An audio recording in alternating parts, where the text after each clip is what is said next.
to La Mama. My name is Mia, and I'm part of the team here at La Mama. Our founder, Ellen Stewart, rang a bell to gather the group together before a show. And we continue that tradition here at La Mama, and we gather today for this incredibly special event. We're so honored to have Dr. Lilikalā Kame'eleihiwa here. And thank you so much to Hawaii, the Polynesian Voyaging Society, Roberta Uno and Arts in a Changing America, APA Institute at NYU, all who have sort of made these momentous series of events occur here in New York City in honor of Hōkūleʻa. Ellen Stewart, our founder, started La Mama in 1961. And she started it in a basement on East 9th Street, right here in this neighborhood. And when she started it for her foster brother and a friend who was a playwright. Both actually were playwrights. And she realized they needed a home. They needed a place to read their plays in front of their colleagues and friends. And in opening this space, she also realized there was a need for underrepresented, marginalized, and non-traditional artists to have a home, to create, to experiment, and to express themselves. And this work that they created became known as experimental, avant-garde, and went on to start the off-Broadway movement. So within these groups that were here at La Mama, these global artists from around the world, there were the groups of indigenous artists also here. And these groups were really important in shaping our legacy. We had the Thunderbird American Indian dancers here in the 1960s, and the Native American Theater Ensemble. A few of those members went on to create Spider-Woman Theater, who were just here last weekend with Material Witness, which dealt with issues of violence against Native women. And they're a legendary theater troupe. I mean, I studied them as a theater student in college. Recently, we've also been fortunate enough to have Native Hawaiian artists, Robert Casimiro, Vicky Holt Takamine, and Halau Pua'ali Ilima, Keo Wolford, Kopono Ai Molitau, Moa Nalani Beamer, and Mau Liola Cook for our La Mama Moves annual dance festival. So at La Mama, we believe in a worldview, and a worldview that is inclusive of all voices. And art and culture is a vehicle to express that worldview and ultimately to bring people together. So thank you so much. Aloha kākou. On behalf of Hawaii, I welcome you all here. There are several of our board members here. At the moment, we're in the middle of a couple of more weeks of greeting the Hōkūleʻa in various ways. I'd like to especially thank Dr. Jack Chen and Amita Manyani, I hope I got that right, with New York University Asian Pacific American Institute, and especially also the La Mama staff, including Mia Yu, and including but not limited to our dear friend Kiku Sakai. Mahalo. Arts in a Changing America. Roberta Uno didn't put her name here, but I think she's very key to that. Mahalo to Kainoa, whom you just saw, and Renate for masterminding the evening, and to our board member Lotus Wailana Wong and Kini Kahau'olupua for arranging the refreshments. She asked me to be brief, so I'm going to try. Dr. Lilikalā Kame'eleihiwa is a senior professor at Kamakakūokalani Center at University of Hawai'i, Mānoa, and its current director. As an author, she has given us Native Land and Foreign Desires, Nawahini Kapu, and a book about Kamapua, the pig god of Hawaii. She's also working and finishing another book which she might tell you about in a few minutes.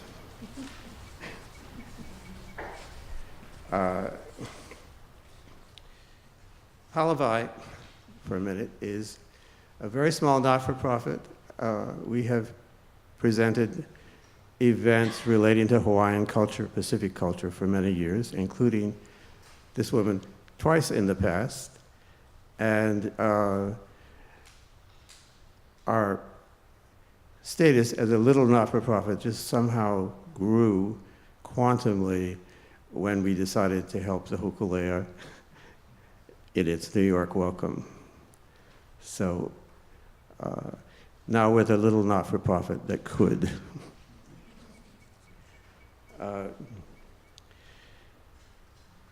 Dr. Kame'eleihiwa will do her presentation and then take questions and answers afterwards from the written index cards, which we'll collect at the end.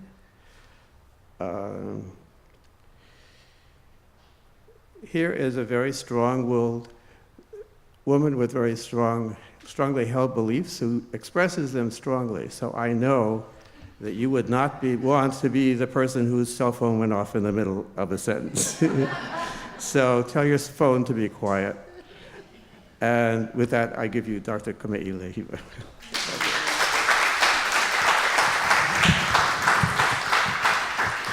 Aloha mai kako. A little louder. Aloha mai kako. All right, we got Hawaii in the house. How many people in the audience are members of Hawaii? Okay, all the rest of you should join up. Okay, very good. Just plug for Hawaii, because, they're my favorite peeps here. I think, how many of you have been to Hawaii or come from Hawaii? Okay, so I know my audience a little bit. I wanted you to know that sometimes our Hawaiian words are a little bit difficult, so I thought I would help you with them. Yeah? So my first name is Lilikalā. Can everybody say Lilikalā? Lilikalā. It means intense heat of the sun. Yeah, so I was here today, right? Yeah, okay. My last name is really easy if you break it up into syllables. So the first part is Kame'e. Can you hear Kame'e? Kame'eleihiwa. And Kame'eleihiwa is that precious champion of the people. So.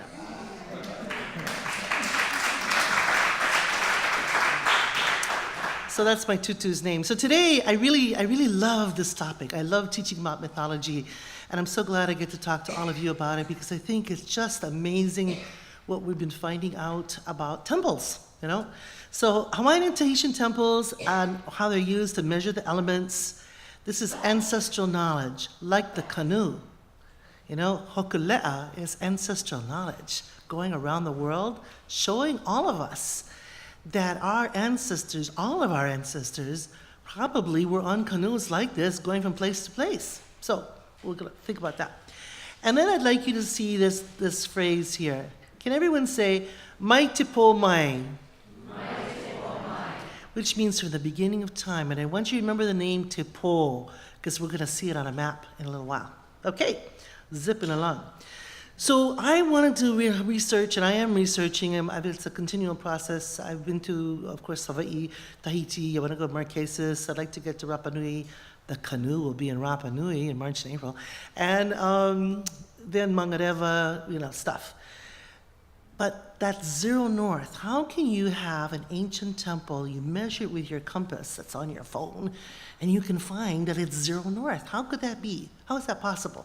In fact, my son, Na'alehu Anthony, told me, it's not possible, Mom. You're reading it wrong. So I actually took an archaeologist with me to make sure I was reading it right. But anyway, I wanted to say thank you to Hawaii for hosting this, to NYU for helping with this. We're going to have a great conversation continuing with NYU. And I'd like to refer you also to my website, awakonahiki.org. If you're a teacher at all and you want to know more about maps of Hawaii, you can get free maps, traditional maps, lo'i maps, fish pond maps on that website. So it's really kind of a fun place. Okay, so this talk is in honor of Hōkūleʻa's worldwide voyage. I'm very proud to say I was crew in 1995 on Hōkūleʻa and Hawaiiloa.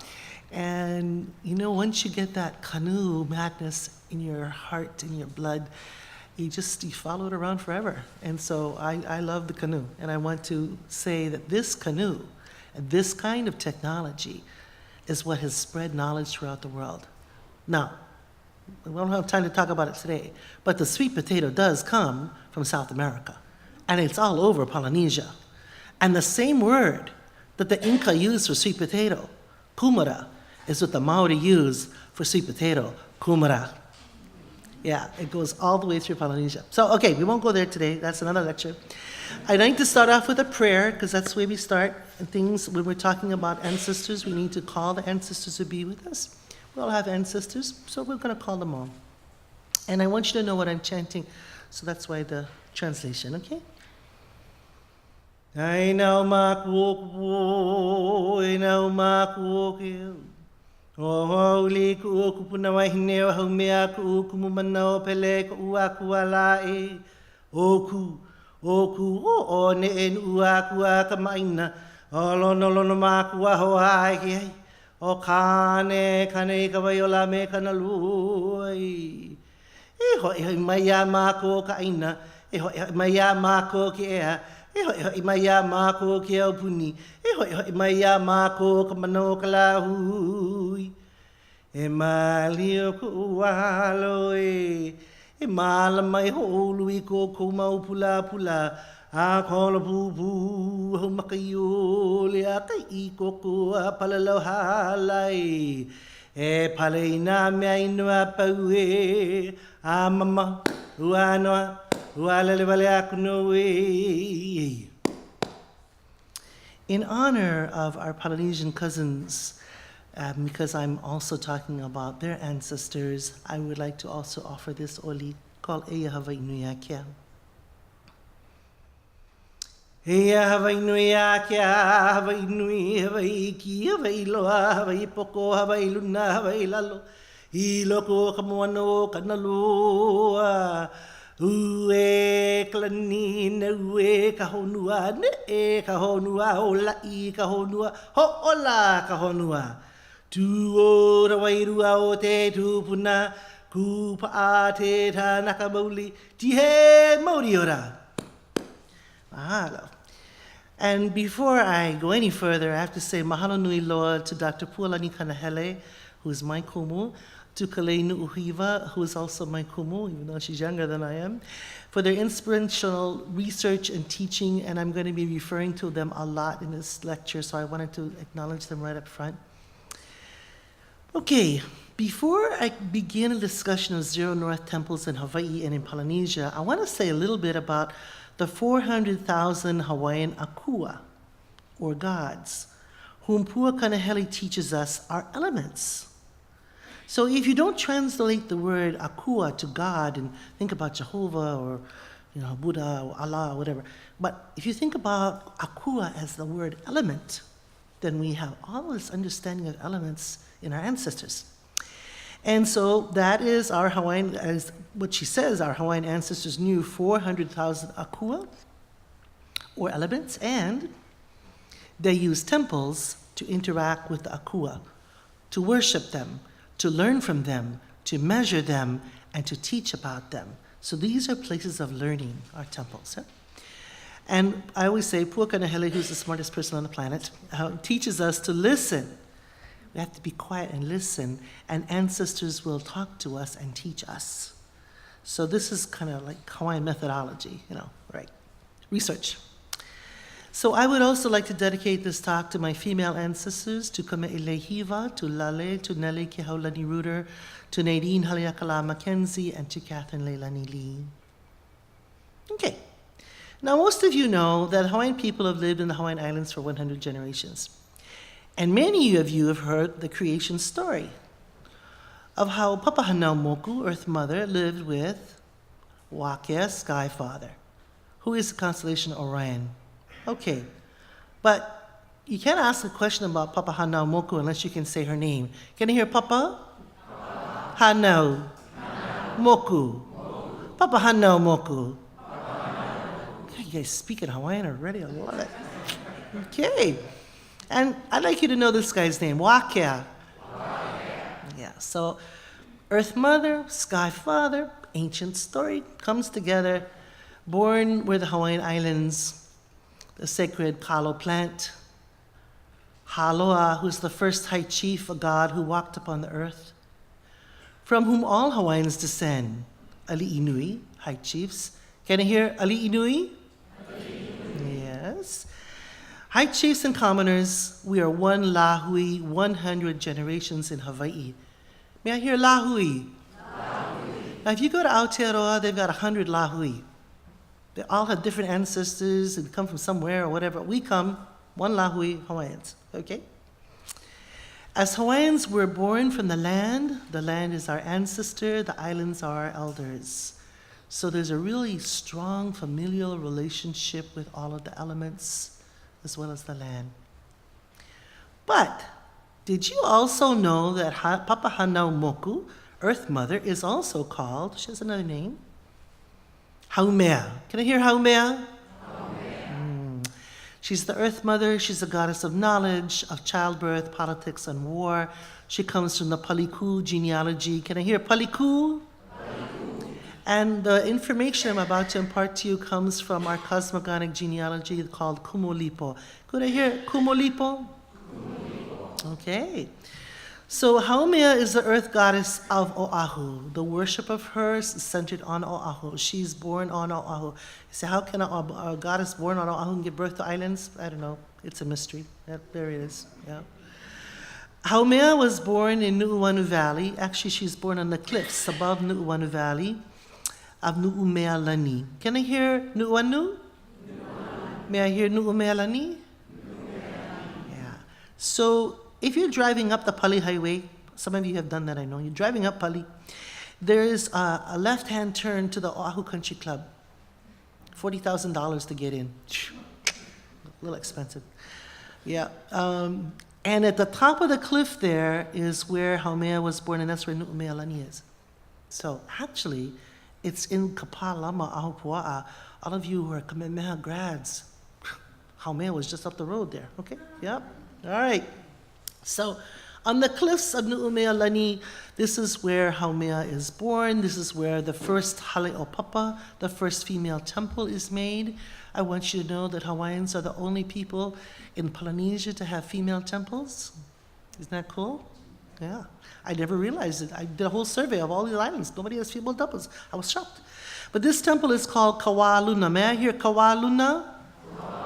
It means the space above. Yeah. May I hear Hale'opapa? Yeah, so the Hale'opapa is the house of Papa, and that's kind of the common name for Haumea. Yeah.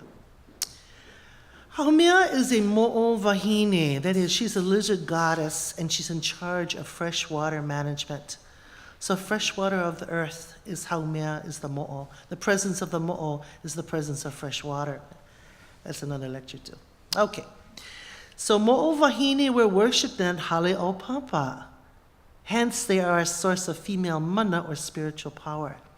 And its freshwater management is female knowledge. So we're going to see some of the female knowledges that are up there. But I'd like you to know about the Hale'opapa.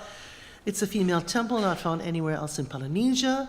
It began on Oahu, on the ridge above Waulani, which is the Oahu Country Club area in Nu'uanu. It's a home for Haumea. And for mo'o wahine. That's where they're worshipped. And it's a heia where the female ali'i worship the mo'o wahine and their knowledge. Men did not go there. It's only for women.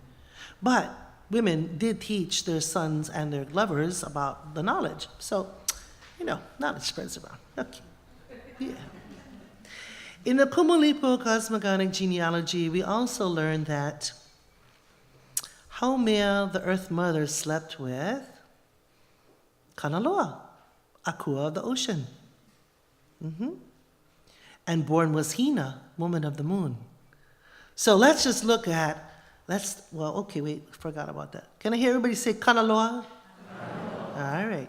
Can everyone say Hina? So what we have is earth and ocean coming together, those two elements making the moon. And of course, the moon controls the tides of the ocean.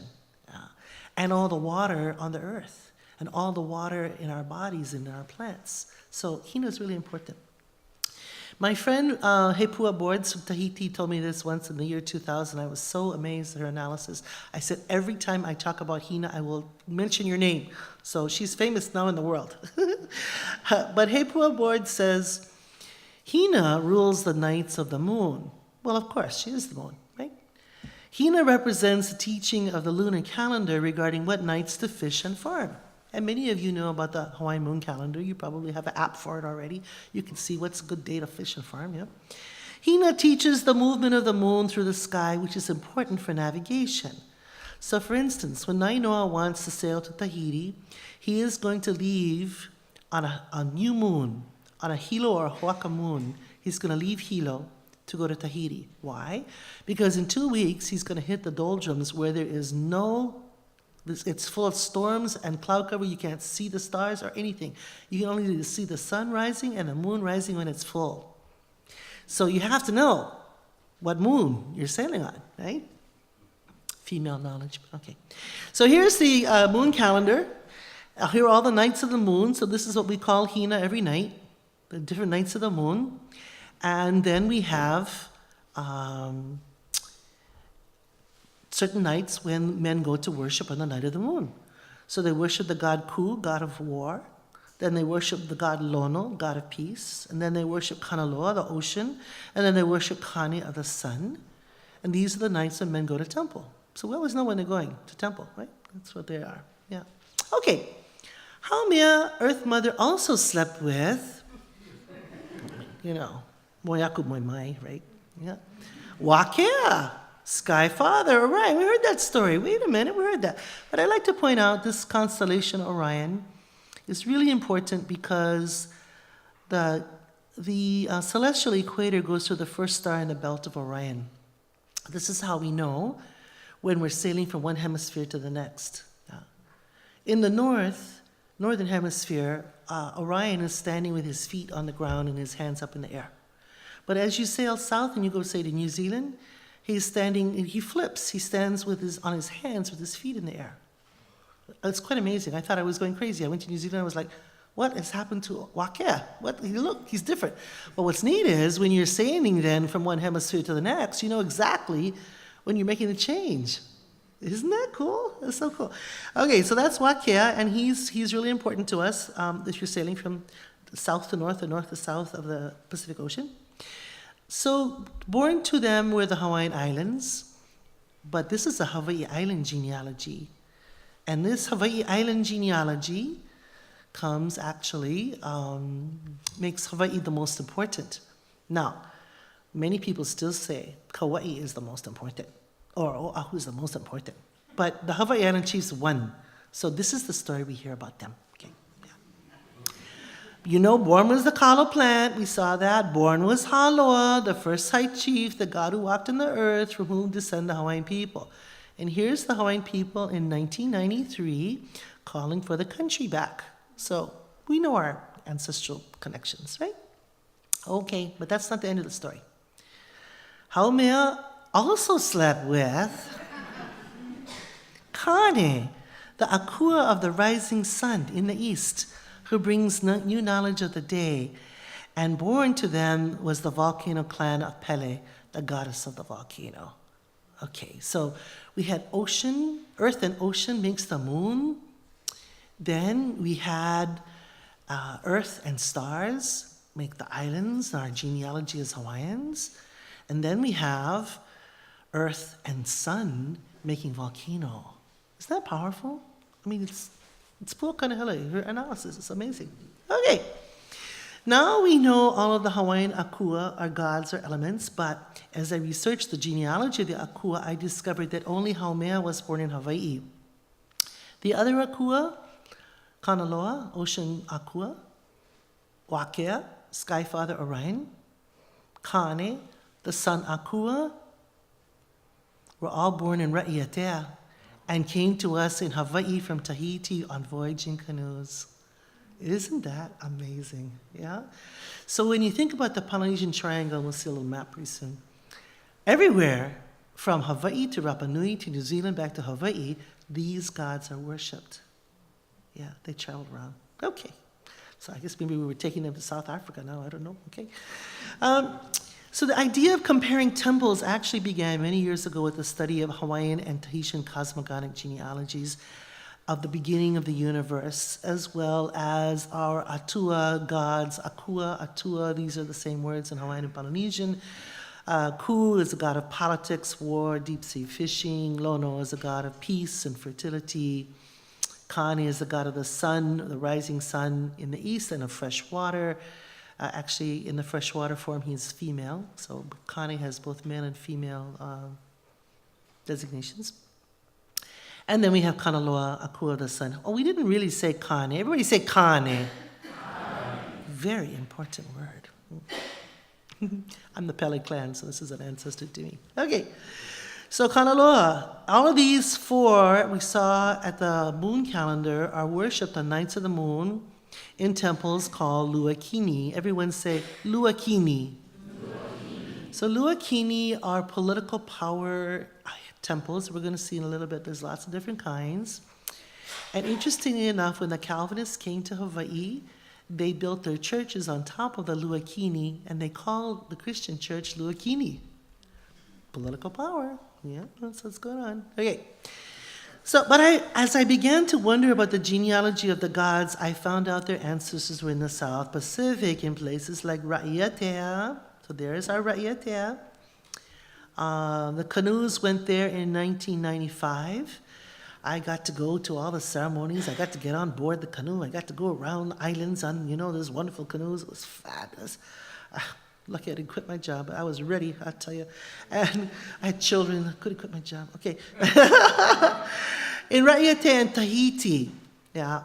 Then I read a book, what I recommend to all of you to read, Ancient Tahiti by Teuira Henry. Everybody say Teuira.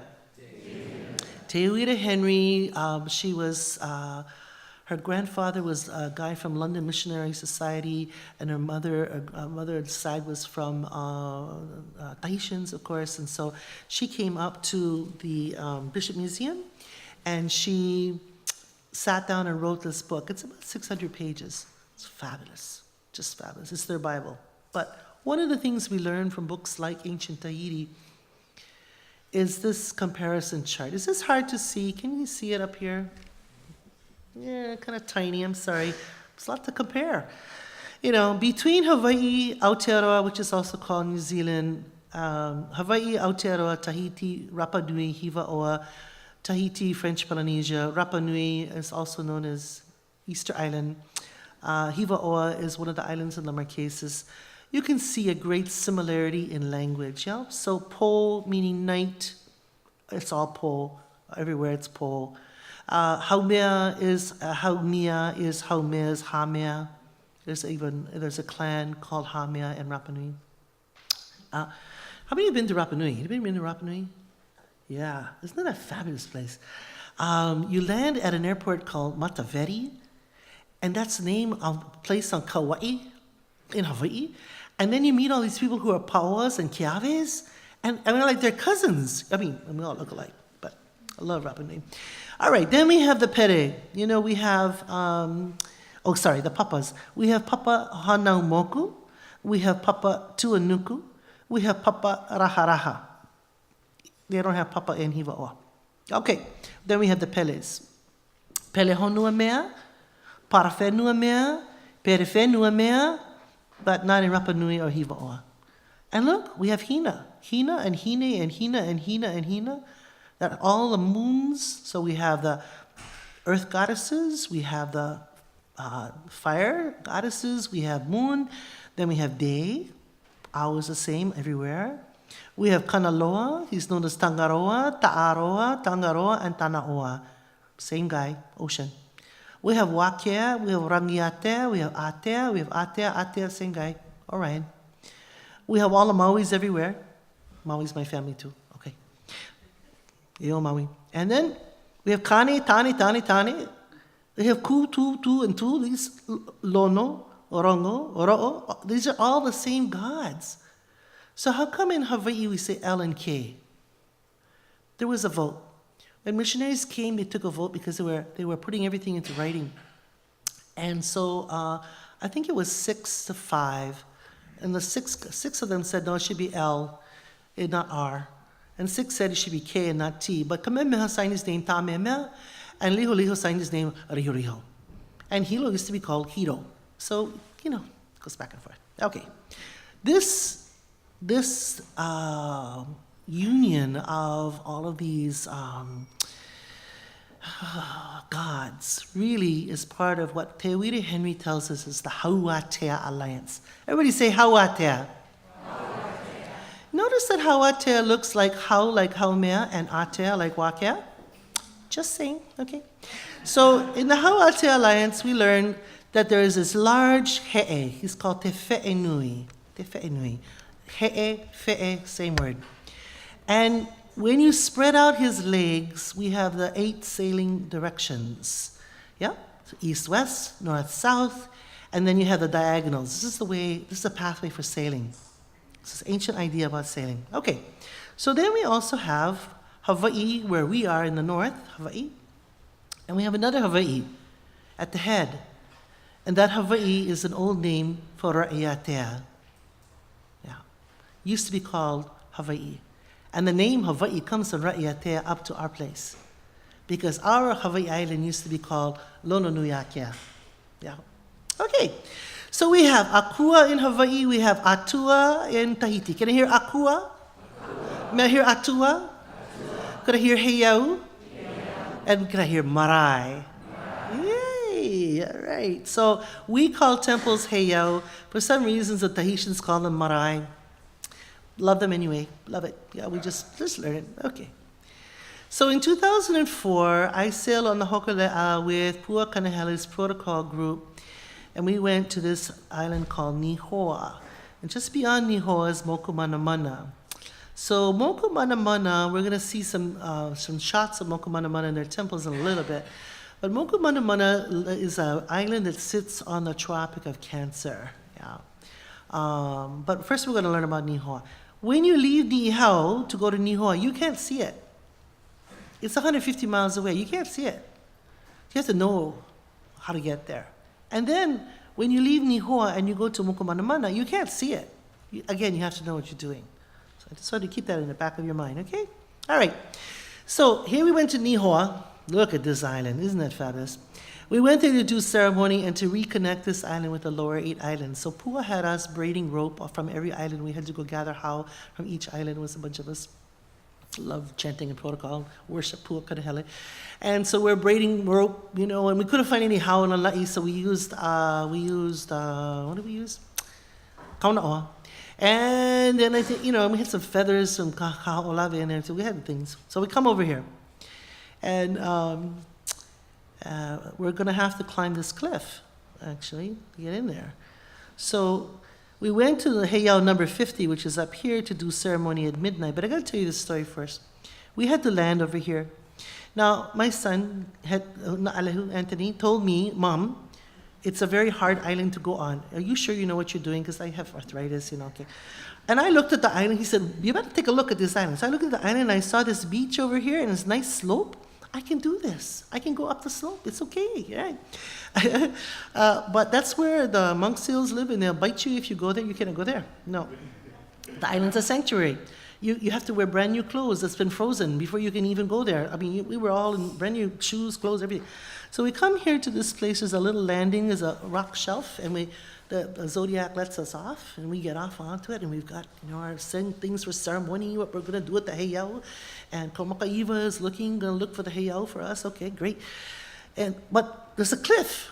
We have to climb the cliff. And I was like, oh, I can't do that. So I told everybody, I'll just wait here. You guys go. I don't want to slow you down. And so they said, look, Kumo, you have to climb the cliff because pretty soon it's all going to be underwater here. Okay? So I'm climbing the cliff. Yeah. I was thinking, okay, women don't get sacrificed, so this is okay. I'm not going to die here. So I had some students pushing me from behind, some pulling me up. But we finally got to this heiau number 50. And Kamakakūokalani said, this is the temple. This is the heiau we're going to do at midnight. We're going to do ceremony at midnight. And as we began to chant, that night at midnight, we saw the North Star right in front of us. Now, I helped Nainoa write a course on traditional voyaging back in '93. We taught it in '94. We teach stars and weather. We teach sailing dynamics. I know stars. In fact, I taught in the course for a while. Star lines, I know. I was like, North Star is right in front of us. That's quite amazing. Isn't that quite amazing? I thought so. But while we were chanting North Star right in front of us, then we saw Orion, Wakea Orion, rising right above us and over us. So North Star in front means we're on a north-south axis, and then we realized we're on an east-west axis, where X marks the spot. This is the temple. Okay? And later on, I was going to find out that this wall is 0 degrees north. And I thought, how interesting. I never knew about a 0 degree north temple. How interesting. Okay, that's cool. So when I discovered that heiau number 50 on Nihoa was 0 north, I began to wonder, are other Hawaiian heiau 0 north too? And I found others, yep. So we have lots of different heiau. Yeah. We have a luakini. Can I hear a luakini? We have haleo papa. May I hear haleo papa? Ho'oluai. Waihau. Ko'a. Pohakūokalani. Mua. Yeah, so we're just going to look at luakini right now, because otherwise you'd be here, the next several months. Okay. Which is okay, but so we're going to go to Hawaii Island because, we've got all this genealogy that begins on Hawaii Island. And we'll look at some temples here, a couple of them anyway. The most important temple of Hawaii Island, in my opinion, is Pu'ukohola Heiau, and it is here in Kohala, right over here. I didn't have my arrows. Actually, what happened this morning is my PowerPoint totally crashed, and I had to re-put everything in, so I don't have all my arrows in. Oops. But Pu'ukohola, can I hear Pu'u? Kohola. Pu'ukohola means the hill of the whale, and the whale is a body form of Kanaloa, the ocean god. He's the most important god of Ra'iatea, and he is the guy who helped bring the islands together. We have a war god Ku, but the real power is in Kanaloa. So the prophecy was, when Kame'eleihiwa rebuilt this temple, Pu'ukohola, that he would be able to unite the islands without a scratch to his skin. And that's what happened. Okay, this is a 0 degree north temple. I was there one day at the visitor center. I looked at the map and I said, oh, it's 0 north. Oh my goodness. Okay, and here is this is a drawing of what the platforms look like, and then Herb Connie added in some other things. Okay, we're leaving that behind. Can't stay there too long. You go to the other side of the island, to Puna, to where Kilauea is, to where the Tutupele is erupting all the time. We find Wahaula. May I hear Wahaula? Wahaula is a 0 north temple as well. And this one was built by a guy from Ra'iatea, by Pa'ao. All right, moving on, Maui Island. We got to get to Tahiti soon, so I can't spend too long on Hawaii. We'll go to Maui Island, and here we have Pi'ila Nihale, one of the largest temples in all of Polynesia, and it is a 0 north temple. Okay. On Oahu, we have in North Shore, Pu'umahuka Heiau. It is a 0 north temple. In Waikiki, we used to have Papa Ena Ena. It was a 0 north temple. You want to know where it was? Right there. If you've ever go to the La Pietra school, that's where the temple was, because the Dillinghams built their villa on top of the temple. But that's how we know it's 0 north, because it's still there. Okay. Then I found some heiau were 0 diagonal north. Like heiau Ho'oluai. So remember, Ho'oluai is for the growth of crops. We're leaving behind political power. We're only looking at crops now. A very famous Ho'oluai temple is in, wait a minute. Can I hear Ho'oluai? All right.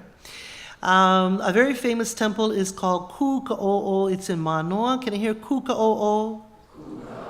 It's now part of the Mānoa Heritage Center that the cook with the E, preserved. And I really want to thank the Cook family for doing this. It was really fabulous.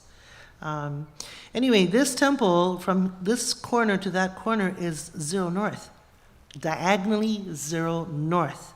Okay? So this is what it looks like. There's Kūka'o'o back in Mānoa.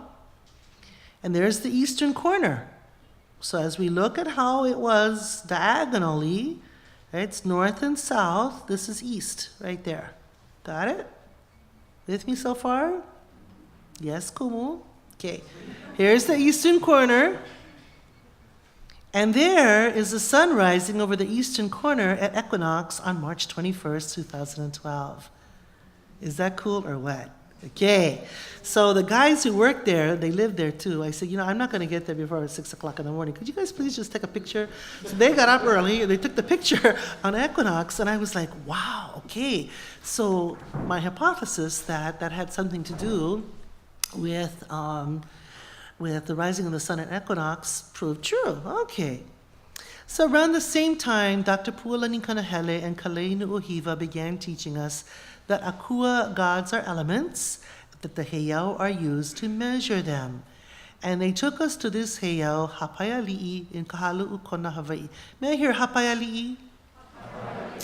Can I hear Kahalu'u? Kona. Hawaii. Oh, God, you guys, you're so... Who's been teaching you Hawaiian? Fabulous. Okay. Okay. So this wall is 0 north, but this temple is facing west. So it's measuring the sun as it sets. The next few slides come from Kame'eleihiwa, and she gave me permission to show them. So I'm going to just read what she says. The next diagram illustrates the horizontal movement of the sun. The northern boundary is called Alapolohiwa Akane, Tropic of Cancer. This marks our summer solstice. The furthest southern boundary is called Alapolohiwa Akanaloa, Tropic of Capricorn. This boundary marks our winter solstice. The line in the middle is called Piko o Wakea. This marks both the equinoxes. The annual time was kept by watching the sun's movement. So this is star time, it's sun time, solar time. Well, sun is a star. Okay. So, here is if we're looking at the temple, this red line is going to be for Kane. Everybody say Kane. It's a summer solstice coming up pretty soon. And then this line in the middle, the white line, will be for Wakea. Can I hear Wakea? Mm-hmm. And this green line is going to be for Kanaloa. So ocean, star, sun. And before my PowerPoint crashed this morning, there was a little sun that went back and forth that Kalei put in there, and I don't know how to do that, so I couldn't recreate. Oh, wait, no, you have to imagine. Okay, so Kalei says, Hawaiians built several sites to observe and track the solar movement. These structures were called heiau. Hei means to capture, and au means time. May I hear heiau?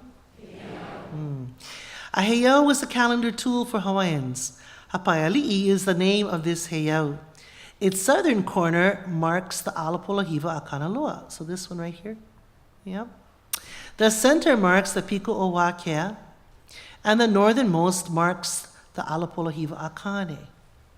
And so she shows us, yep, that's the Kanaloa line. You will see the sun set over that rock at the winter solstice.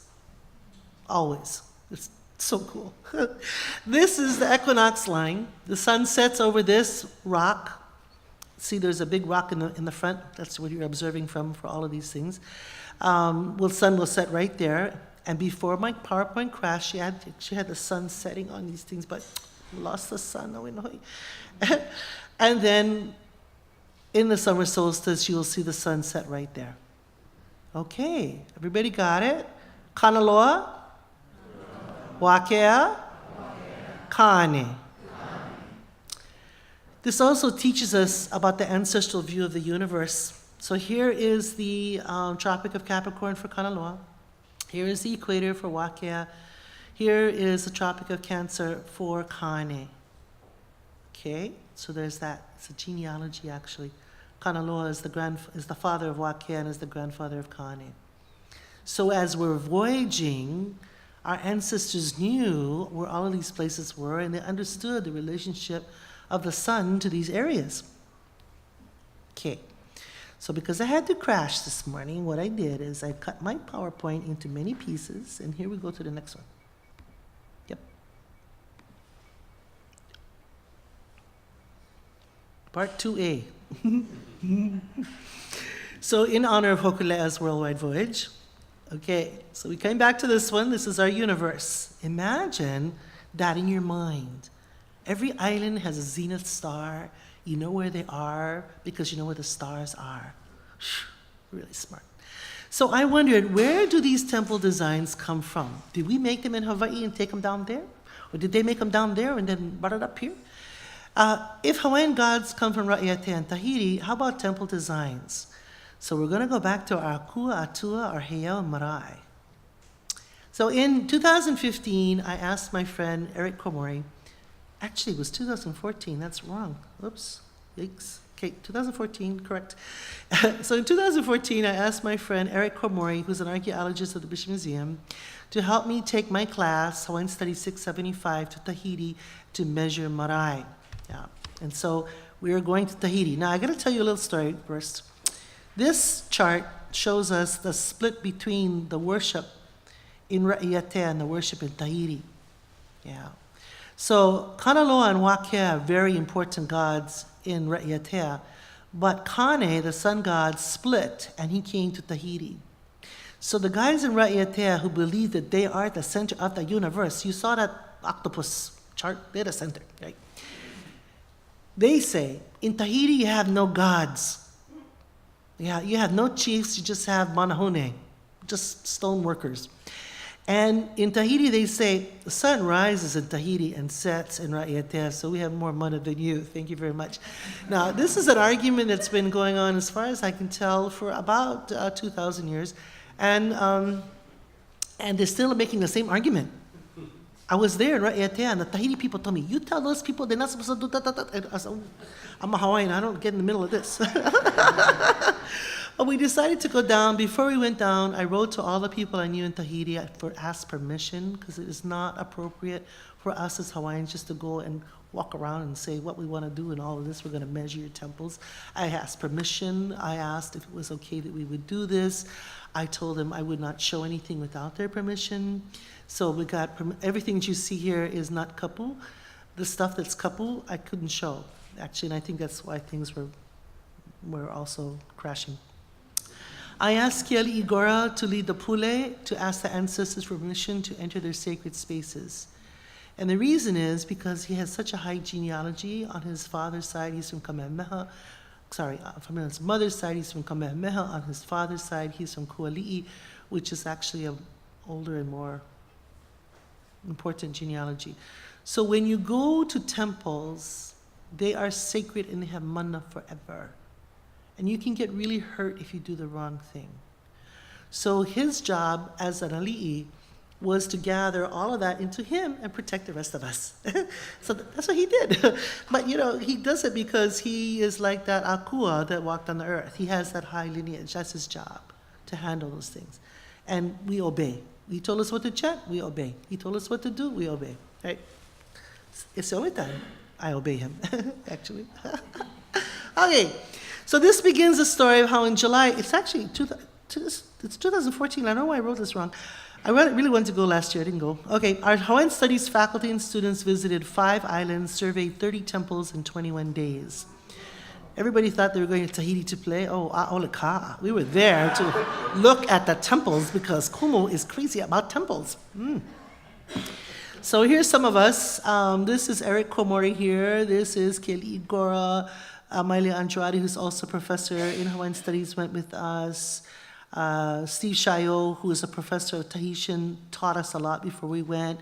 Some of our graduate students, Andre Perez. This is Iva Keali'i, who is not in Hawaiian Studies, but he came with us because he's studying the reefs of Moorea. And Luffy was a graduate student at the time. She was also teaching for us. And great artist. Yeah, okay. So we went. First we went to Huahine. Fabulous Huahine. So here's the Tahitian, French Polynesia, and here's Huahine. And of course, every island doesn't believe they should be called Tahiti. They're only going to be called their own name. So here's Huahine. And here is the island of Huahine, which means the sex of the woman, the fruit of the woman, Huahine. So we had to go there. Okay. I want to show you first the Marae Tupuna. And there's a big lake up in here. They're not in the ocean, but they're lined up in this area called Whare. No, that's not right. Whare is down here. In this area of the Marae Tupuna, we were staying right down the road, but we came here. The lake is called, what's that lake? Fauna. Fauna is the name of the lake. Anyway, here's the temples. Here they are all lined up. Now, Marae Tupuna, Marae. Oh, wait, let's go back. Can I hear everybody say Marae Tupuna? Yeah. I'm actually not showing you all of the temples that we saw because I didn't have permission to show all things, but this one is okay. So the Marae Tupuna are family temples that were built by cousins that all lived along this area. And this is a shot from above. So we have the Whare Roi, Whare Tai, Vaiotaha, Rauhuru, Whare Ie, Nu'umau, O Avarua, Whare Tō, and Avaroa. Can I hear Whare Roi? Whare Tai, Vaiotaha, Rauhuru, Whare Ire, Nu'umau, O Avarua, Whare Tō, Avaroa. And right in the middle is this hale. We're going to see it in a little bit. It's kind of round. What really blew me away is Whare Tō is the same word as Hale Ko, which is the name of a mountain and a fish pond in Kaneohe. Yeah, Whare Tō, Hale Ko. I was like, get that one. So we surveyed these in one day. And everybody said, Kuma, we're going to do 11 in one day. I said, well, once in the water, you can't survey it. It's only 10. Let's go. So we found, Ma'ewa, of course, is the name of the village. We found that the 11 Marae Tupuna, you can see 10, 5 were 0 north and 5 were 0 diagonal. Isn't that mind-blowing? Okay. So here's what they kind of look like. They're low walls. This is the ahu at the facing the water. Ahu is an altar of sorts. And then one of the rocks that is part of the ahu from the ocean side had a petroglyph of canoe on the back of it. This is from Uhuru. Here's the house where they teach their children all about the place names and their temples. And now even the Protestant church is praying to Ta'aroa, which is the Tahitian version of Kanaloa. Okay, cool. And here's our peeps. Now, some of these are Hawaiians and some of them are Tahitians, and you can't tell us apart. Yeah, cousins. This is the lake where they built their Marae Tupuna. Okay, we went to another marae called Marae Manunu. Can I hear Manunu?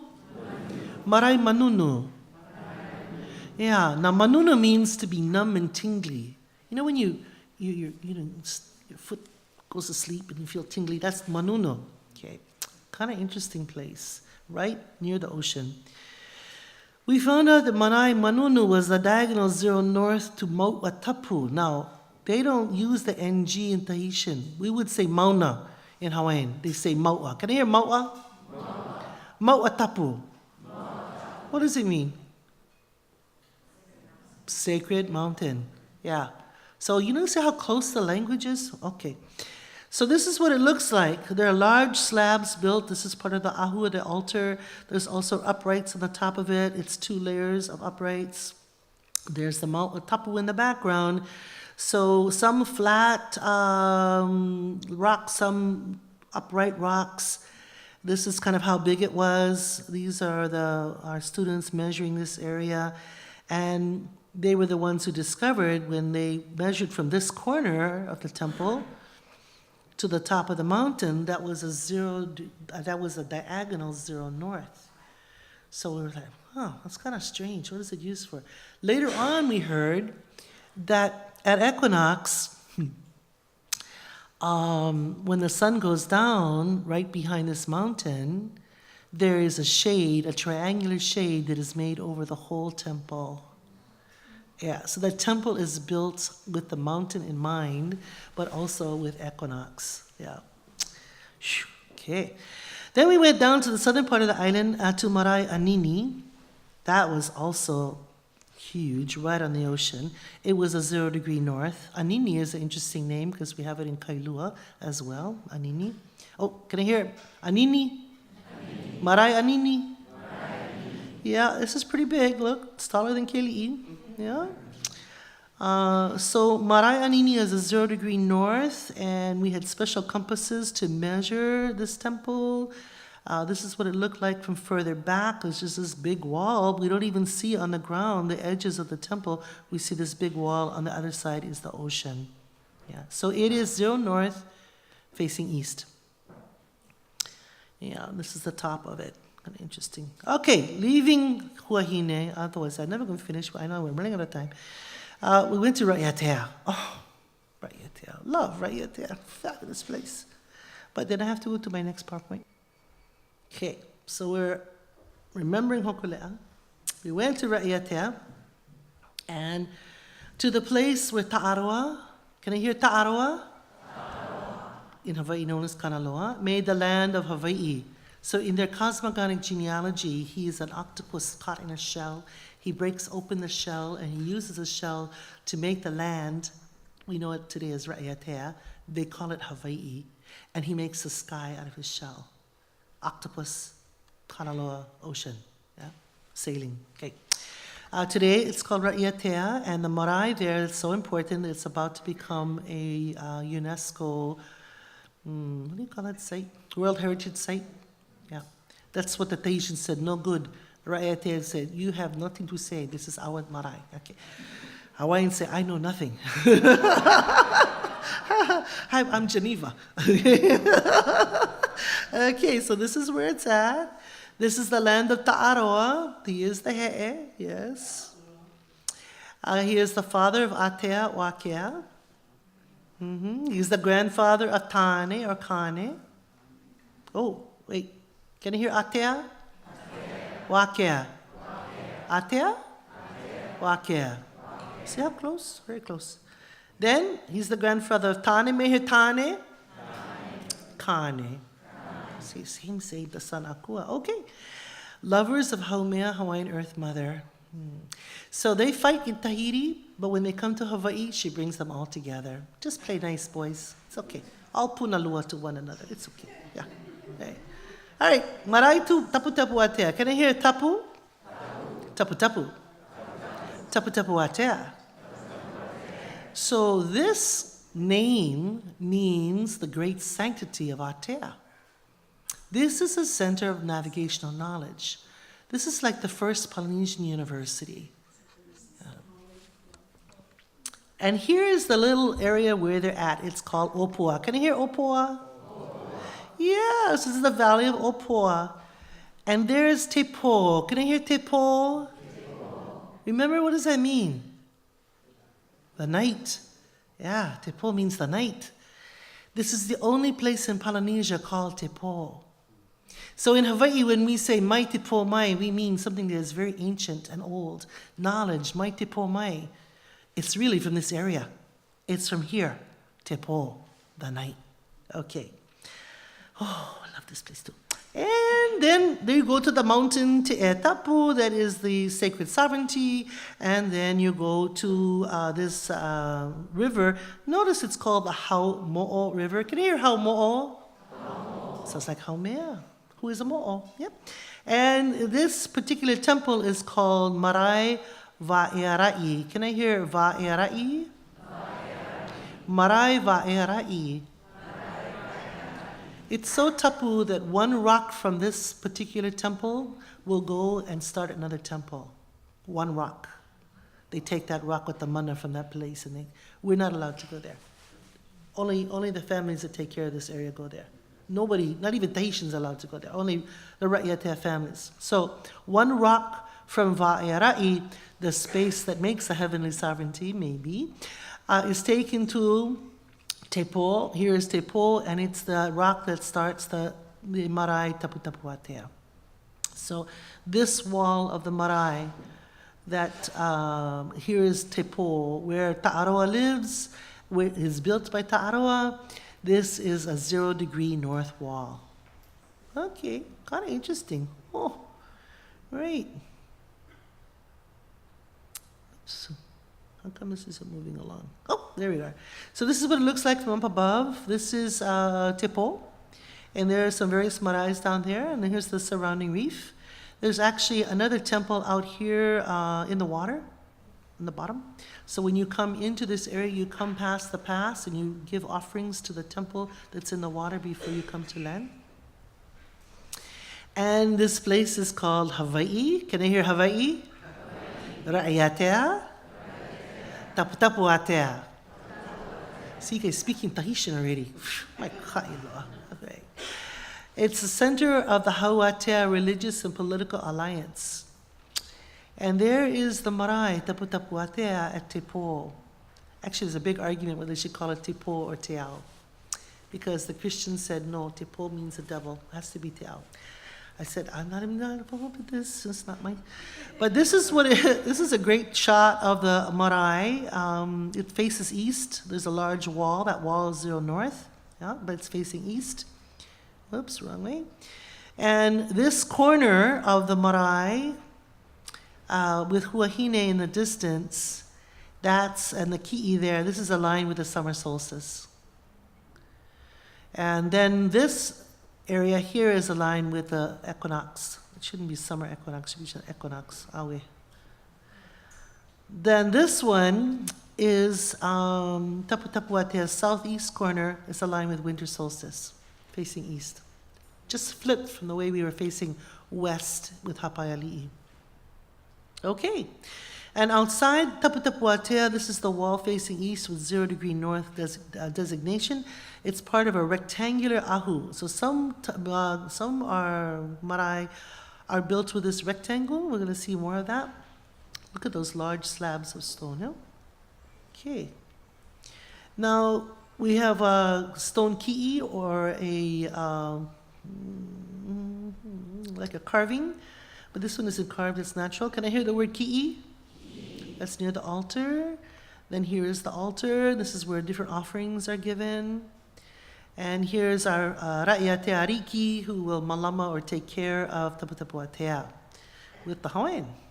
Okay. So while at Taputapuatea, I also found a 0 diagonal north marae. A 0-degree diagonal north marae, like Kuka'o'o on Oahu. Remember? Here it is. Kuka'o'o. We see the diagonal? Okay. So when we go there to Taputapuatea, go by the ocean, this Hauviri. Can I hear Hauviri? It's a seaside marae. It is a 0 diagonal platform, and there has a kingstone, so it's diagonal. Yeah. This is the eastern corner, like Kuka'o'o, that will align with the sun rising at equinox. Right. And there's a shot of it from Taputapuatea looking by the ocean.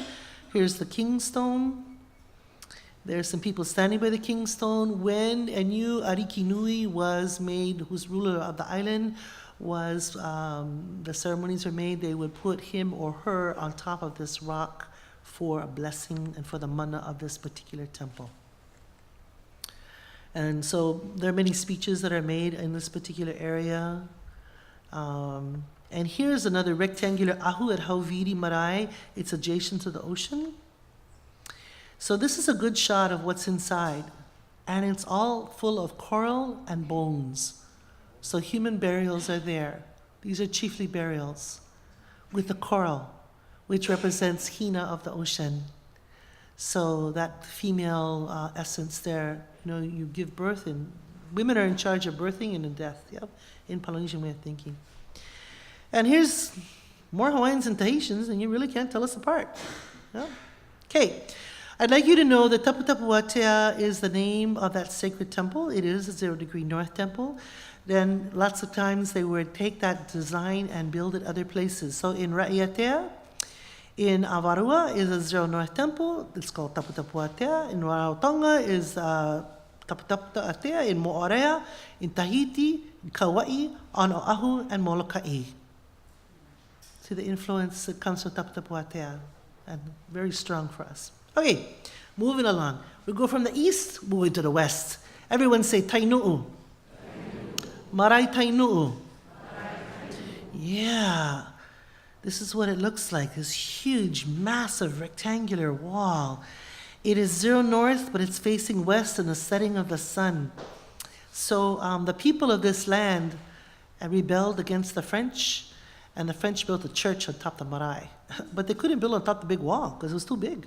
So church is on there, but it's, you know. So here's our students measuring the temple, getting up close to it. Whoops, wrong way. Yeah, look how big it is. I like this stone in particular because it looks like the sun, where it radiates out. And I'm Lilikalā, so I have to be there. And more Hawaiians and Tahitians. Now this particular one, who is a elder of the Tamatoa clan, she tells the story of Tainu'u, that it was made when a large mo'o came climbing out of the ocean and climbed over that land and made it sacred and then climbed up the mountain behind it. Yeah.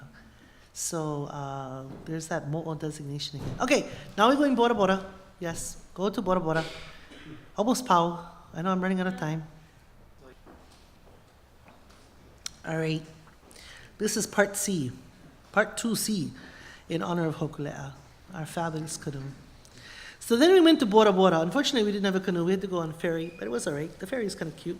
We had a good time. And it was beautiful. It was a beautiful day. This is Bora Bora. Isn't it gorgeous? Yeah, I love Bora Bora. You know what's amazing about Tahiti? All these islands, the Tahitians live on the ocean. Not like Hawaii. Yeah. All right. So we could only stay there one day because Bora Bora is so expensive. It's more expensive than Waikiki. Everything was, and we just couldn't afford to stay there more than one night. So we had a lot to do one day. And we went to these 2 maraes that we could find. Because people say, marae, where's the, there's no marae, only hotels. No, there's marae, still there. So the first one is called Wharerua. Can I hear Wharerua? Marae Wharerua? 2 houses, yeah? Whare, hale, lua. Wharerua. Not the toilet house, but 2 houses, okay. And that's all, it was in somebody's private yard, and she let us come in, really nice Tahitian lady, and she let us come in and take pictures and everything. It's also called Marotini. It was 0 north, this wall is 0 north. So we measured it, and we had a good look at it, and that's how big one of the parts of it was. And there's spray painted on this rock is the name Tamatoa, because that's the people who run the religious families, Tamatoa. Also on Raiatea and Bora Bora. And this island is really important to Hawaiians because this is where Pele comes from. Let me go back to that actually. Oops, where's our map? Yes, Pele comes from here. Now, if you sail directly out of, here's Bora Bora, you sail straight north out of Bora Bora, you hit Kauai. It's a straight shot. In the stories, there's a story about the little shark, Kahiuiki Mano Apu'uloa, who was born in Puna, Hawaii, and he really wants to go to Tahiti, and he gets all the sharks together, and they go sailing, they go swimming through the islands up to Kauai, and they go to Kaula Rock right off of Ni'ihau, and they go to see Kuhai Moana, who is the king of the sharks, and they ask him for a blessing, and he says, yes, you have a blessing, you may go. They go straight south from Kauai area. Ni'ihau, Kauai, go straight south, you hit Bora Bora, right in the middle of the chain. No, it's like a no-brainer. It's like you can't miss, right? But if you're coming a little bit more east, it's kind of hard. So like coming out of the Marquesas, I don't believe that we came from the Marquesas because we don't match. Our place names don't match. Our gods don't match. But if you're sailing north out of the Marquesas, you're not going to hit Hawaii. You have to know when you get to 18 degrees north that you got to take a left turn. Otherwise, you go to Alaska, okay? So, I mean, I think we went there, but I don't think, yeah, no. All right, there's our beautiful, yes, and there's our marae, marae Wharerua, otherwise known as Marotini. But, you know, not very much left there. Then we went to Whareopu. There's another marae called Whareopu. What is Opu? The stomach. This is the house of the stomach, right? Whareopu. And some foolish person bulldozed it and put a road through it. Oh, this sounds like H3. Oh, yeah. So this was not zero north, but if you measure from this area to across the street, there was a huge rock. Across the street, that would be zero diagonal north, but still, it wasn't enough left to tell. So, yeah. So we left Bora Bora, we flew out, and this is Mo'a, which is like Mo'a, Mauna, Otemanu. Here's Otemanu. Can I hear Otemanu? Can you hear Bora Bora? I know, I love this island. I'm gonna get rich and go there. Okay. Then we went to Mo'orea. So we started Huahine, we went to Raiatea. We couldn't go to Taha'a because the ferry broke that day. Then we went to Bora Bora. We flew back from there to go to Mo'orea. And then we get to Mo'orea. Here is Mo'orea. I want to point out that right along here somewhere is a Vaikanai. Yeah, Vaikanai beach, like Wai'anae. We were taken by our host, Hepua boards, into this area of Opunohu, in the valley of Opunohu. We were only there for one day. We measured 2 marae. We went in the morning, we came back at night. So this marae is called Te Ti'iroa. Can I hear Te Ti'iroa? Now in Hawaiian that would be Ke Ki'iloa, a large or long ki'i or carving. It was not zero north. In fact, what we found was Mo'orea and Tahiti hardly had anything zero north at all. So Huahine, Bora Bora, Huahine, Raiatea, Bora Bora, lots of zero norths, diagonal norths, but not in Mo'orea. So this is the design of the temple. Looks like a very Hawaiian style temple. This is, our large rocks. This is what our temples often look like. And this is a picture that was taken by Wahine Tong, one of our students, but no zero north at all here. Then they went down a trail very close by to this temple. I couldn't go because I couldn't walk that far. And they found Ahu o Mahine. Can you hear Ahu o Mahine? Which means the altar of the moon. Very interesting kind of, look at these round stones. They carve the stone oblong. And they pile it up like that. Yeah, some of the temples look like that. And here's the altar in the back. Yeah, Aho in the back. All right. Aloha Mo'orea. Then we went to Tahiti itself. Tahiti Nui. Okay. We looked at quite a number of marae here that I couldn't post because I didn't have permission to post everything. Okay. So we went to Maroto. Maroto means, what does Maroto mean? What is Maroto in Hawaiian? Maloko. It's the inside of the island. There's a big crater up here, and it's called Wharehape, it's called Papenoo, but mostly it's called Maroto. The French built a hydroelectric dam there, and they built they had housing for the workers, and they turned that into a hotel. So rich people fly into Maroto with a little helicopter, go inside. We went by 4-wheel drive up this road, which the whole area is sacred to Pere because Pere is born here.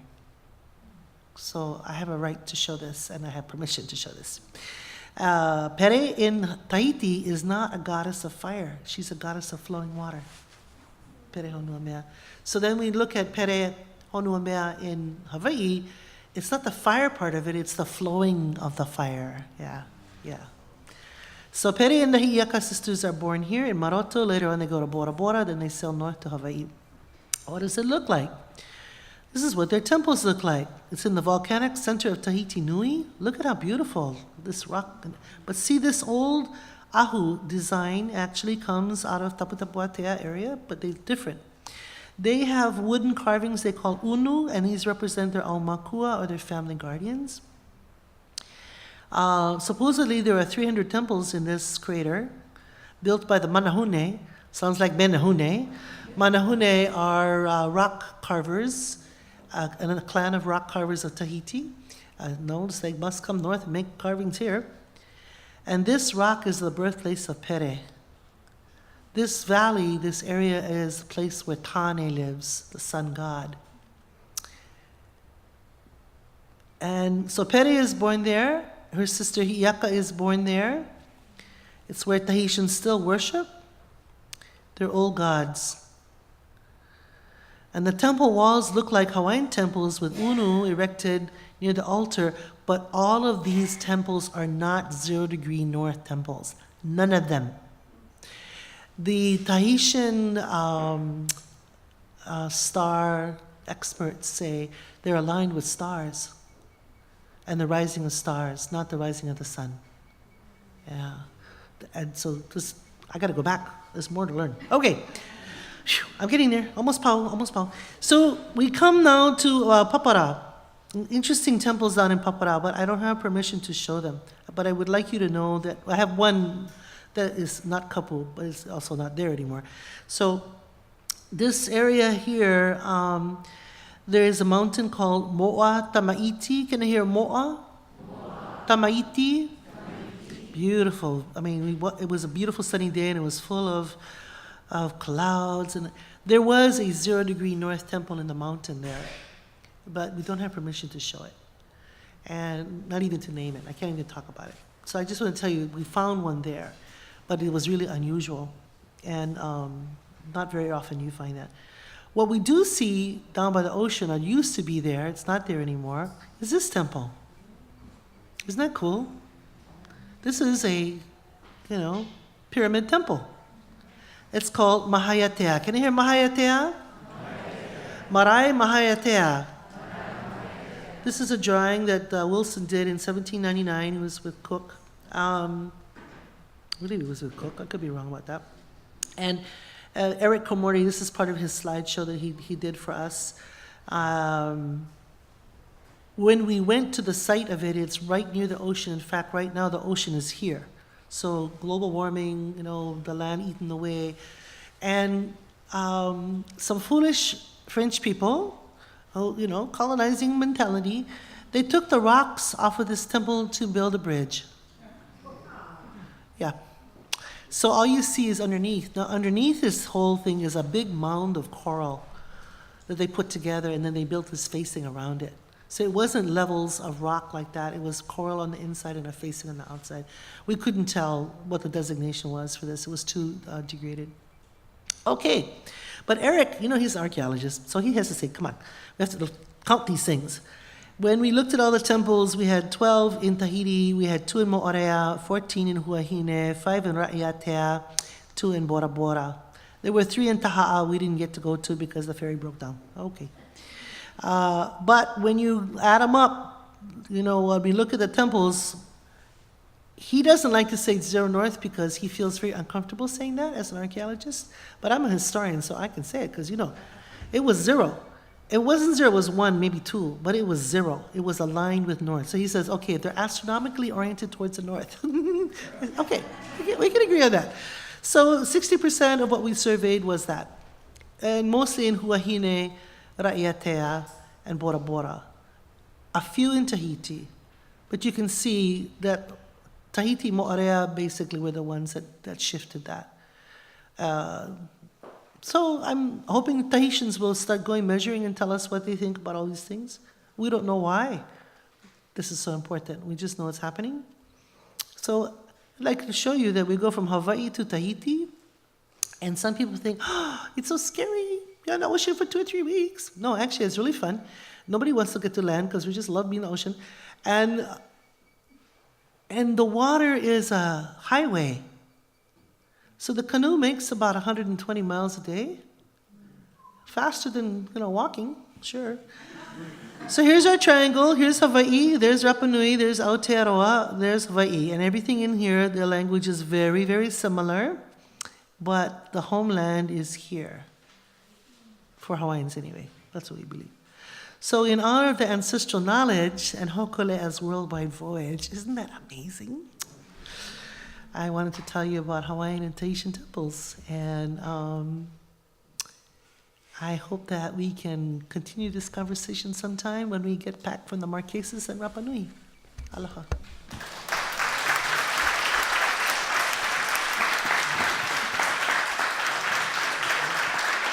Mahalo nui, Dr. Lilikalā Kame'eleihiwa, for sharing with us your research, your genealogy, and your purpose here in this Ao Kanaka, all the way here in New York. It's very special, especially during this time for Hōkūleʻa's arrival and making her presence known here on this side of the Honua, extending Hawaii's energy and genealogy to us all. At this time, we'd like to offer our audience, our guests, time to ask any questions, share their mahalo, their acknowledgments to our presenter tonight. Yes. Yeah, question. Yes, hi. I have a question. I study turtles, the Honua and also the turtles in this area. They have a way of navigating by magnetic north. They have magnetic tissue in their heads. So in effect, that's why they can go in the middle of the ocean and find their way. They also use currents. So there's a kind of interesting similarity. I'm wondering whether culturally the Honu or Fono in Samoan has any significance. It's a kanaloa. Honu is kanaloa, and it's family guardians for lots of peoples in Hawaii and throughout Polynesia. Do you know the work of Dr. Mike Walker? He proved that tuna have magnets in their foreheads and can navigate the magnetic bands of the earth. He's Maori, and we were at ISO Center together a long time ago. But I was so amazed with that. I said, well, do navigators have magnets in their forehead? You know, I mean, why not? If tuna have them, you know, and turtles and bees also have magnets. You know, so why wouldn't we have them? But that's interesting. Very interesting. Yeah. Check these out. Okay, got some questions here. Okay. Are there non-temples that were not built at 0 degree north? Are there non-temples? Well, there's lots of temples that are not 0 north, if that's what the question is. Is that the question? Did I get that straight? Don't be shy. You can ask me after. Mauna Kea, is it sacred? Absolutely. Mauna Awa Kea. Hey, for Sky Father, Mauna Kea. In fact, yeah, sure. Mauna Kea and Mauna Loa, let me go back to my map. Mauna Kea and Mauna Loa are found in Hawaii, in Raiatea, and in Rapa Nui. Both of them. So Mauna Kea refers to Mauna a Wakea, Mauna Loa refers to Mauna a Kanaloa. Kanaloa and Wakea, that Raiatea duo from, Taputapuatea, that naming, I went to Rarotonga. How many been to Rarotonga? No, Rarotonga. Well, it's Cook Islands. They have a Mauna Kea and a Mauna Loa there, and they're really little. I always thought that, Mauna Kea was big, so that's why they call it Mauna Kea. No, they're little. And when you go to Rapa Nui, there's a Mauna Kea and Mauna Loa, and it's just little hills. So my friend Paki Harrison, who was a great carver of Aotearoa, told me Mauna Loa is not just a place name, it's a body of knowledge. You go there to study the knowledge. Same. So you go to study ocean at that mountain, Mauna Loa. You go to study stars, Mauna Kea. Interesting, yeah. You mentioned how taro was brought to Hawaii from South America. No, not taro, sweet potato. Do you think there's any possibility that we exchange star knowledge or navigational knowledge with groups like the Incas? Absolutely. In fact, I think the Incas might be the Manahune. You know, the stone building that you see, the star carved stones. Yeah, amazing. Yes? Is that yours? I just wanted to point that out. There is a study that shows that Tupac Inca Yupanqui went, and there is a historian who's passed, sadly he passed 5 years ago, Jose Antonio del Busto. He went all the way to the Marquesas and he has photographed, came back with the photographs to Peru and showed it to the historians there and the archaeologists, and everyone asked them, how do you have, we're looking at Inca designs near the ocean. Where did you get that? And then there is a book about that. I can definitely. Could you send to me the link? I'm writing an article about that because we've had a few people from Korea coming into Peru. And I'm working on that right now. Marquesans, the 0 degree north Marquesan temples, and they're really fabulous. They're huge and cut stone. Tupac Yupanqui was the one who had like a whole navigation project. And that's why usually in Latin America we look at the connections or whatever relationship we had with the Spanish Empire, let's say. But right now, especially in Chile, people are looking down to where Autorea and all of this area. No? So we are discovering also a lot of roots within our own culture. You know, in Rapa Nui, they have the cut stone like in Machu Picchu or like in Cusco. Yes, I'm sure. Very, very similar. They're so well cut, you cannot put a piece of paper between. And they have a thing called Orongo, the Lono, the peace god, bird god. Orongo at Rapa Nui is on the clay pots in the island of Puna in Ecuador. In the Bay of Ecuador, Guayaquil, I'm probably mispronouncing, but there's an island called Puna. Now, Puna is a Polynesian word that means spring water, okay? So, yeah, I think there's a lot of going back and forth. There's a fountain there that we have not really explored, and I think in Chile, especially Chile and Peru, we are starting to do it now. We are beginning to look into something that is extraordinary, and I can just feel the connection. Yeah. So I'm very Well, the capital of Peru is Lima. It means 5 or hand in Hawaiian. You go a little bit south of Lima, there is a little village called Ika, which in Polynesian means fish. That's where I come from. Oh, you're from Ika? Cousin. You go south of Ika and you find Matarani. Matarani, yes. Matarani in Polynesian means the eyes of heaven. What does it mean in your language? That's not Quechua. Matarani is an Aymara word. Oh. Yeah, so we can look at some of the connections. Yeah. There is a whole body of knowledge there to be explored. And there's a that mountain we in Chile called completely Calama. omitted. Yeah. You know, just saying. Yeah, wow, this is very good. Yeah, I'm going to show you my website about that. Wait, about the methodology. Can you tell which heiau in Tahiti are older? Did that influence the number of 0 degree north heiau? Really good question, but I don't know the answer to it. I am not an archaeologist, and I know that they believe they can tell. However, you have to dig them up to really find out the age, and you know, people there don't want the temples dug up. So we have to go with what the people say. So what do we find in ancient Tahiti by Te Wira Henry? What is the stories there? And different islands will say they built the first temple. And of course, Raiatea says Tapu Tapu Atea is the only temple, really. Everything else is just secondary. Yeah, so are there any other places or areas on Earth where has a similar system of 0 north temple? I haven't found, New Zealand doesn't have temples, they have marae, but I've seen some that are 0 north. They're wooden, they're not rocks. However, the Temple of the Sun in Mexico City is 0 north. The Temple of the Moon there is 0 north. The pyramids are 0 north. The Angkor Wat is 0 north. And Notre Dame is 0 north. So I think some sacred things going on there. Okay. Do you have a book available on the temples? Not yet, because I haven't done finished research. I still got to do more research. But I give great talks. Oh, here's a good one. Is it true north or magnetic north? Right? Because true north is with the star, magnetic north is with the compass. Okay. All I know is when you make the compass, it's 0 north, magnetic north. I don't know why. I don't know how. I can't explain it. I'm just observing that this is a really amazing coincidence.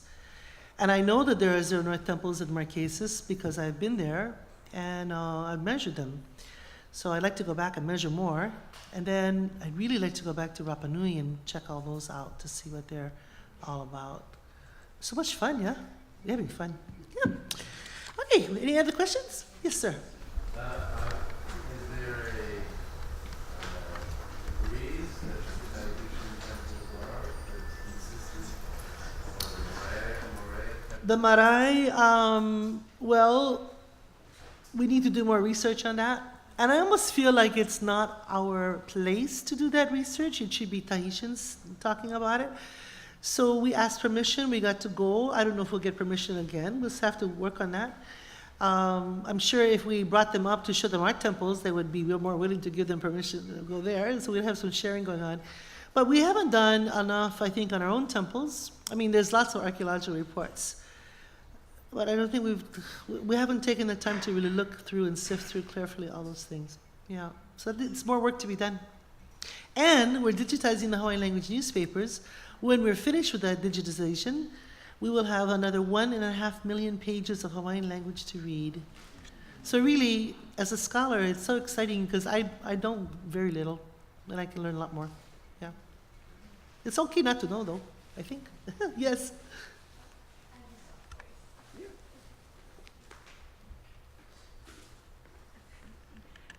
Thank you so much for the presentation, Dagote.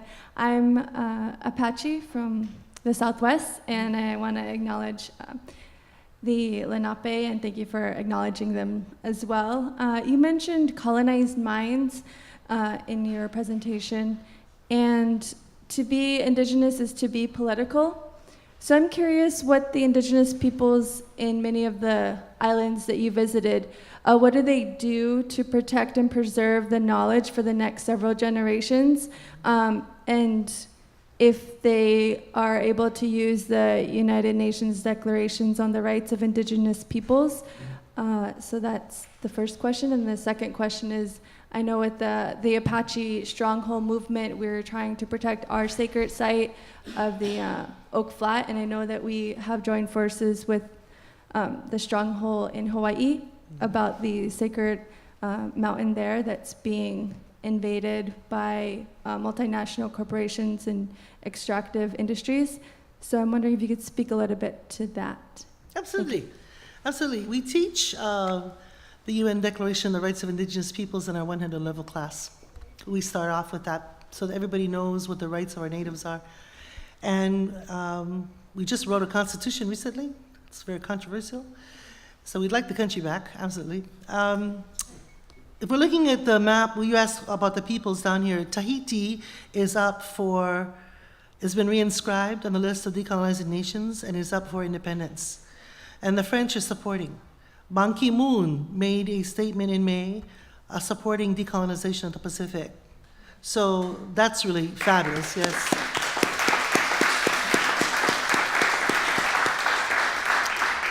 You may or may not know, but he's been a very strong supporter of our voyage and of Mālama Honua, the taking care of the earth.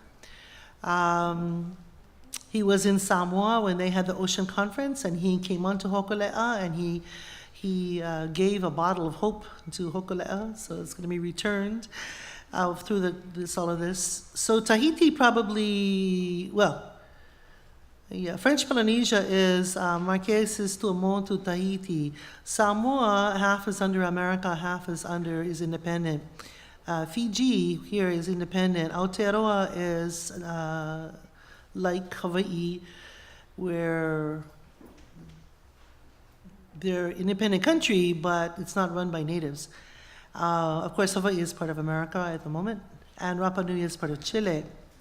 So this Rapa is part of French Polynesia. That's kind of how it shakes out. I think Tonga is independent. Tonga, is a tiny little slew of islands, small. Everybody says to us in Hawaii, you couldn't maintain your independence because it was inevitable. Someone would take you over. And of course, in Tonga, they've been independent the whole time, so they're smaller than us. And they may get hit by the rise of the sea, but they're independent. So I just want to point that out. So the Marquesans, as I understand it, don't want to leave France, but the Tahitians do. I don't know where the people of Tuamotus stand on all of that. So there's differences of opinion. But over here, it's not on this map. There's the island of New Caledonia and New Caledoni. It is part of the French Empire. It has lots of nickel. It's one of the largest deposits of nickel in the world. The French want that. They'll give up Tahiti. No gold, no nickel, no minerals. They'll give up Tahiti, but they want the trade-off is New Caledonia. Of course, the people of New Caledonia, what they call it Kanaki, they want their independence. they too are outnumbered, like Hawaiians, like Maori, they're outnumbered in their lands.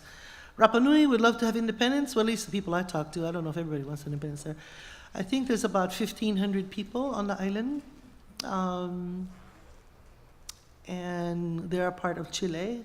How do we keep our knowledge, our ancestral knowledge, going from one generation to the next? We must have schools in our own language. We must teach our language to our children. Right now in Hawaii, I tell my students, 10 babies each.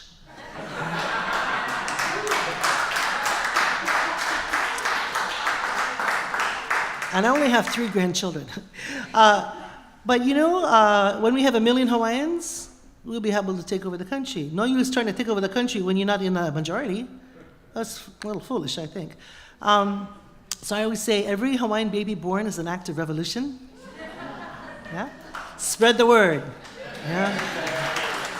We need more natives in the world. Yeah. But I think also to understand that what's most important to us in Hawaii is that Mālama Honua. Whatever the political flag is, if we cannot care for the land, then it's hard for us to be Hawaiians. We must have a relationship with our grandmother, the land. We must. We must be able to plant food. We must be able to take care of our land. We must be able to protect our sacred sites. Many of them have been destroyed. You know, all the ones near the ocean, all the hotels, right? I mean, I don't know if you guys have seen Hawaii, right? I always say Oahu is like a beautiful woman wearing the wrong clothes. And now we are at a turning point in the world where with global warming, the whole earth is the honua that we must care for. I'm really excited to hear that there's a project going on to understand really what is the most important part of this land, of Manahata? Manahata? Yeah? And the name of the native people here? Say again? Lenape. Yeah, I gotta remember that. Just learned it tonight. Because that ancient history is the key to understanding how to survive on the earth. So even the United Nations says we must save every native language, because in the native language is the key to saving that part of the world. So we're very important now. Okay. And I think colonization, you know, has constricted our heart and made us feel sad. And everywhere native peoples drink too much and drug themselves and do terrible things because we're sad. So what the canoe represents is hope. What the canoe represents is walking in the footsteps of the ancestors to do fabulous things, like study the stars and understand how the weather moves and know the ocean and be able to plant food and feed the people. Okay, that's what our hope is. And when we do those things, well, we've got an issue with some colonizers, but to tell the truth, there are a lot of colonizers who don't want to be colonizers anymore either. So how do we live in peace and harmony? We'll go back to the UN Declaration of the Rights of Indigenous Peoples. We just got to get the governments to follow it. And in Hawaii, we have a plan. We have a constitution. And we want the land back. We have 1,300 ahupua'a in the Hawaiian Islands. 1,300. I want all the land from the mountain down to where private ownership begins. This is called State of Hawaii land. Some of it's federal. Okay, that's what I want. 1,300. Mauna Kea, our sacred mountain, has been leased to the observatories for $1 a year for the last 30 years. So I say $1 for each ahupua'a. 1,300 ahupua'a, $1,300. I'll pay for it myself. Okay? Just let us have the land. That's what we need. Yeah. That's why Mālama Honua means so much to us. It is the canoe taking this message of loving the earth, caring for island earth. And it's also our way of being as Hawaiians. And it's a way of being for the peoples of the earth. So we need to make that most important and figure out all the other political stuff. But do we take care of the earth? We must. Yeah. Mahalo for that question. Okay. Well, mahalo. I wish we could stay here all night and talk story. Mahalo for reframing our relationship to the aina, to the land, and reframing our relationship to our ohana, our family, and one another, and catalyzing awareness to be present to our actions and our non-actions. At this time, if you just joined us mid-lecture, just wanted to, again, give thanks to the collaborative partners, our presenter, and the hosting bodies. We have Jack, all the way in the back, who stayed the night. He's running our tech. Amita and her staff from APA at NYU, doing some videography. Thank you again to all the staff and members of the La Mama home. I'm going to call it a home. Mia Yu. Thank you to Halavai, Kimo Gerald, and Kim Davidson is in the lobby area, working our Halavai table. And to Wailana and her crew with Kini for feeding us. There's a reception after this. And most importantly, our presenter, Dr. Lilikalā Kame'eleihiwa. Most importantly to you folks, family and friends that made it out this Monday evening, because without you folks coming out and being vulnerable and accessible to this research and knowledge and this community, this can't be passed on to our family and friends. So with this, from me to all of you, I'd like to offer Hōkūleʻa, a traditional Hawaiian chant that lays and adorns the community with appreciation and aloha. So if everyone can stand, just want to share my aloha. And if you can bring your ohana, your family and friends in spirit with us in this room, and we can all honor them through this mele Hōkūleʻa.